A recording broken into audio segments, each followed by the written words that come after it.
viongozi na mabunge kwa ustawi wa jamii na utawala wa haki wa wanadamu. Tunakusihi utazame kwa neema nyingi sisi watumishi wako ambao wameridhika kutuita ili tutekeleze shughuli muhimu za jamhuri yetu. Tunakuomba uteremshie baraka zako sisi tuliokutanika hapa, na tujalie na tuyatende na kufikiria mambo yote yatakayofikishwa mbele yetu kwa njia ya haki na uaminifu, ili utukufu na sifa zako ziendelezwe, na ili kustawisha amani, ufanisi na heri ya nchi yetu na wale ambao haja zao msikabidhi mikononi mwetu. Amen.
Sergeant, you may ring the division bell.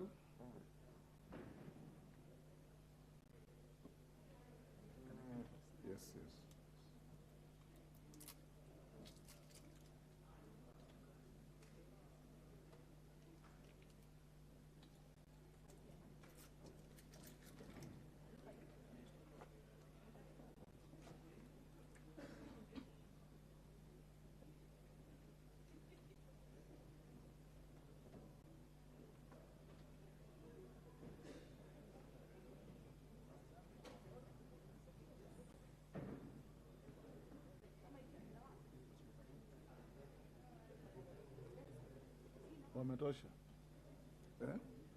Order, honorable members, we now have quorum to transact business.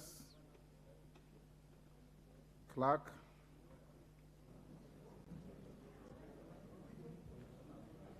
Order number 1, administration of oath. Order number 2, communication from the chair. Honorable members at the back, can you take your seats?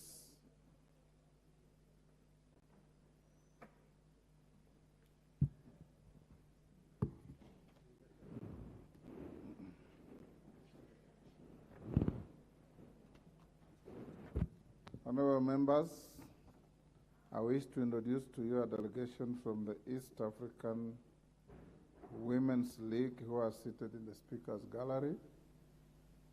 Do I see them? Yes. Oh, they're there. Honorable members, the East Africa Women's League was established in 1917, initially to press for voting rights for women and women's participation in legislation affecting women and girls, which was granted in 1919. The League now has a membership of over 1,000 women for all races, cultures, and religions grouped in branches across Kenya. Honorable members, in 1964, members of the East African Women's League presented to the government of Kenya beautiful tapestries that they created. These tapestries were thereafter passed on to the legislature to be permanently displayed. These beautiful works of framed tapestries are displayed along the walls of the walkways of the National Assembly, outside committee rooms 7, 8, and 9, where they have remained for years. They not only remind us of our past, but also of our role as the country's supreme lawmaking body in fostering welfare and unity among the people of the Republic of Kenya.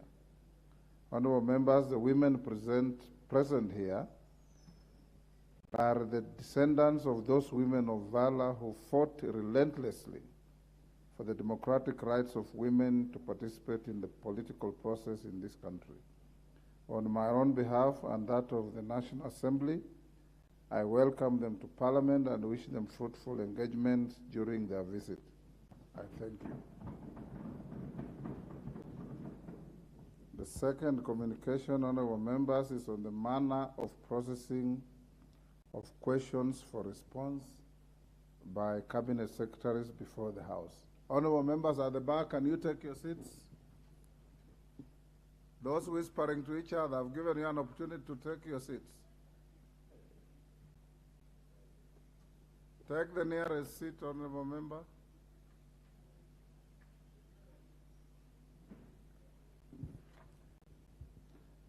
Honorable members, as you are aware, on Thursday, 9th March 2023, the House adopted the report of the Procedure and House Rules Committee and passed amendments to the standing orders on the manner of processing questions. The passage of the amendments to the standing orders clears the way for cabinet secretaries to appear in this House, to respond to questions and to provide reports to the House pursuant to the general investigatory mandate of the House and the requirements of Article 153(2) and 153(4)(b) of the Constitution.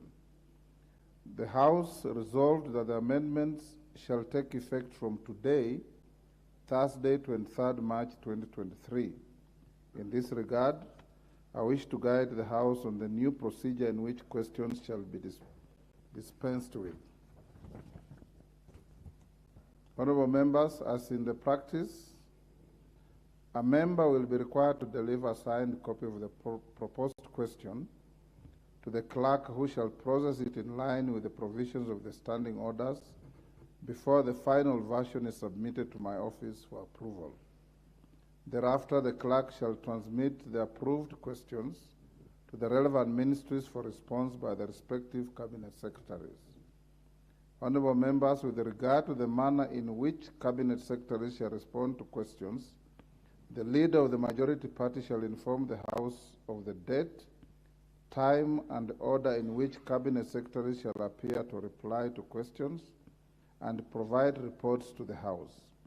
In so doing, the leader of the majority party shall take into consideration the urgency of each question. To this end, honorable members, on a regular basis, the clerk shall prepare and publish on the parliamentary website a tentative list of cabinet secretaries scheduled to reply to questions and provide reports to the House on the advice of the leader of the majority party. A cabinet secretary shall provide both physical and electronic copies of the reply to a question at least one day before the said appearance. Once questions are scheduled to be responded to, a member shall ask his or her question on the day it is scheduled on the order paper.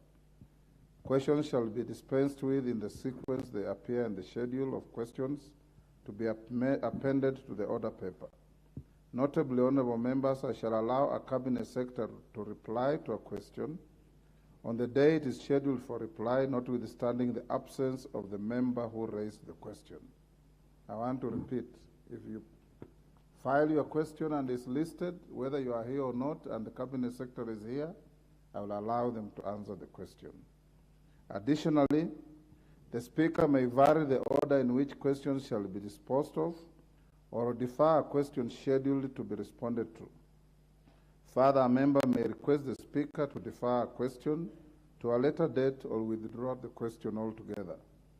For greater flexibility,